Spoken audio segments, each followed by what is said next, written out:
Super, Los Angeles, 2025. Exterior, clay tennis court, day. A cell phone video shows Nadia, 34, dominating the tennis court. She steps up to the baseline, sweat glistening on her brow. Vishad, 42, narrates with pride. That's my girl.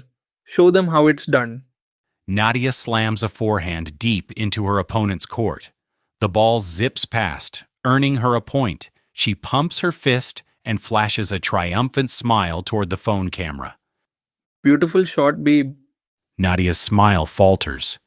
She presses a hand to her chest, her face clouding with confusion.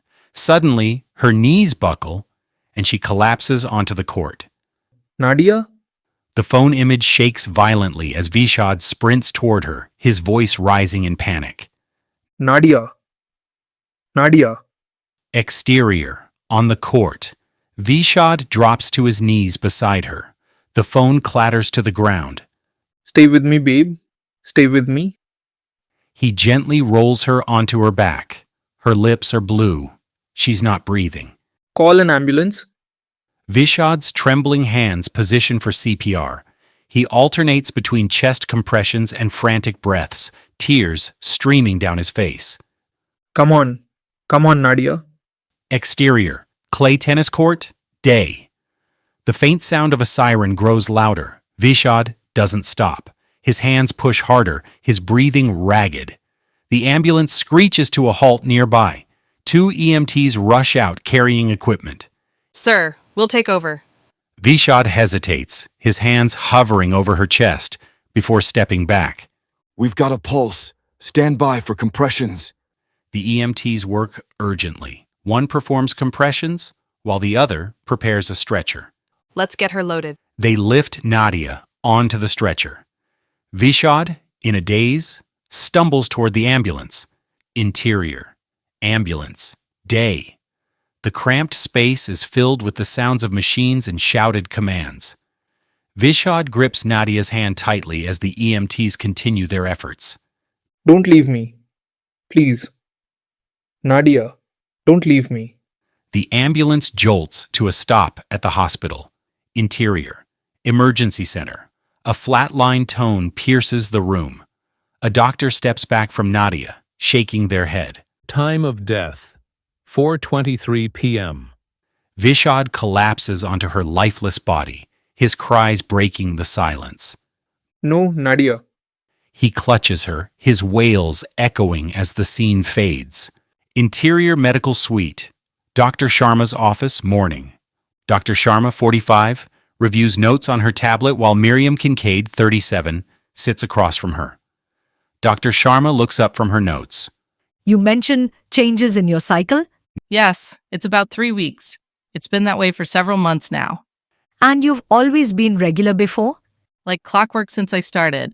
Dr. Sharma studies Miriam's face, noting signs of fatigue. How are things at the Institute? How is your project going? I think it's going okay, but my boss wants faster results. Stress can definitely impact cycles, but let's rule out other factors. She pulls up the symptom analyzer AI, entering data with practiced efficiency. The screen fills with possible causes. I'm ordering a comprehensive panel. Hormones, thyroid, several other markers. The AI suggested those. Yup, possible causes, suggested tests, possible treatments. You still need a human in the loop to make sure the AI makes sense. I use some interesting AIs in my work. They're everywhere these days, but the AI can't do the human part of our work. It doesn't have empathy, and frankly, all it does is to regurgitate. But it does that rather well. She taps her screen, finalizing the orders. The lab has your insurance from last time. Results should come through your patient portal in a few days. Thanks, Priya. I appreciate your thoroughness. Of course, call me if anything changes before then. After Miriam leaves, Dr. Sharma makes additional notes. I hope it's something simple. She's not the first one to come in with this problem. Exterior, California Institute campus, midday. Miriam strides purposefully along the concrete walkway, her lab coat catching the breeze. Sam Ellis, 29, black, Her computer expert trails behind her. Miriam glances back. She sees that he is hunched over, hand on his chest. Sam! He doesn't respond immediately. Miriam rushes back to him. Sam! What's wrong? Sam is breathing heavily. Just need a minute? How long has this been happening? Few weeks. Getting worse. Used to be just after running. But now. Miriam cuts him off. Chest pain? And tired. So tired. Can't seem to shake it. This can't wait. We need to get you to the urgent care center. I have a meeting with Dr. Chen about the new quantum calculations. That won't matter if you have a heart attack. I call him when we get you taken care of. She takes his elbow. He doesn't resist her help. She speaks soothingly.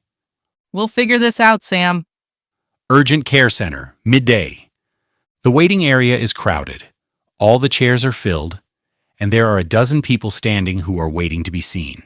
The receptionist, Lisa Gallegos, 30, efficiently manages multiple tasks behind a plexiglass partition.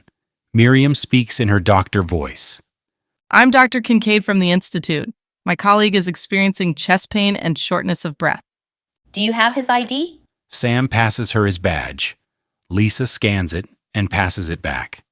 What symptoms is he having? Chest pain, fatigue, hard to breathe. It's been getting worse for the past several weeks. Miriam holds up one of Sam's hands. He's also showing signs of peripheral cyanosis. Lisa looks up sharply, reassessing the situation. She picks up a microphone and makes an announcement. Code blue. A medical assistant appears with a wheelchair. Please sit in the chair. We'll get you started with BP and EKG right away. I can walk. Sit, Sam. I'll call Billy. Exterior, graveyard, day. A beautiful sunny day in Silicon Valley contrasts with the somber mood. Friends and family gather around a freshly dug grave. Vishad stands at the forefront, his face a mask of pain.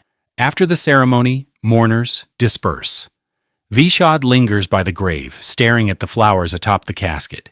His neighbor, Ravi, 60, approaches cautiously. She loved tennis. She told me it was her escape, her way of finding joy in the middle of all the chaos. That's exactly what it was. She didn't just play for exercise, she played to forget all the noise, the fear. And now she's gone. Just like that. The last thing I saw was her hand on her chest. She didn't even cry out. I can't wrap my head around it. Nadia was so full of life, healthy. Happy, vibrant. She should be here. She should be playing tennis, laughing, making children with me. I don't know what to think. I don't know what to do. Ravi glances around, lowering his voice. Listen, I wasn't going to say anything, but my brother lost a co-worker 2 weeks ago. Same thing. And last week, my wife's grandmother passed at a clinic out of nowhere. Something is wrong, Vishad. And I think it's the vaccines. Vishad freezes, his eyes narrowing. The vaccines? I had a friend who dropped dead, and I knew he had just been vaccinated. Too many people are just dying suddenly. It doesn't feel right. Vishad stares at the grave, his jaw tightening. I need to know. I have to know. Ravi grips his shoulder, their shared grief giving way to quiet resolve. After a moment, a well-dressed man, Anjay, 50, approaches with measured steps. Vishad? Vishad turns, blinking back tears. Vishad? Yes? I'm a friend of Nadia's family. My name is Anjay. I deeply regret meeting you under such heartbreaking circumstances. Thank you for coming. I'm Vishod? Anjay looks at him intently. You're searching for answers. Yes. If you know anything, please tell me. Anjay reaches into his pocket and hands Vishad a book. There's a man you should know of, Ted Dodd. He's a brilliant researcher. He's been studying cases like Nadia's. He wrote the book I just gave you about it, Cause Unknown. It's all about people dying suddenly. Vishad takes the book, gripping it tightly. Read it. It might not bring you peace, but it'll bring you closer to understanding. Anjay clasps Vishad's arm, then steps back, allowing him space. Vishad stands frozen, staring at the book cover.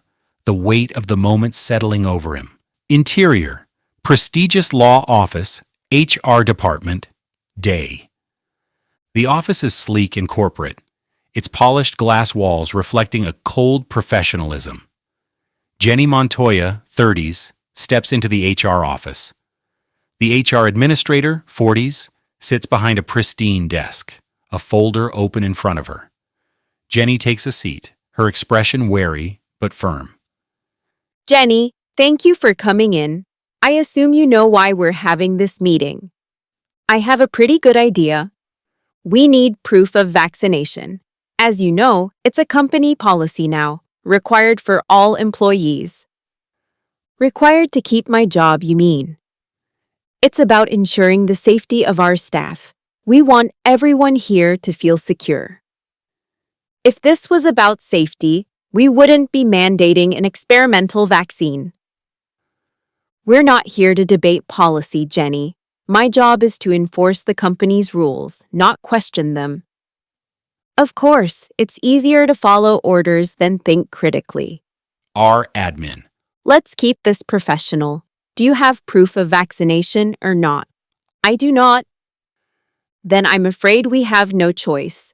Your employment will be terminated, effective close of business tomorrow. You'll need to clean out your desk today and hand over all materials to your manager. Your keys and badge should be returned to me before you leave. Years of loyalty and results, all wiped out because I won't comply with a policy that's not even about the law. It's not personal, Jenny. It's always personal when you're the one losing your livelihood. She picks up her bag and slings it over her shoulder. Good luck with your safe staff.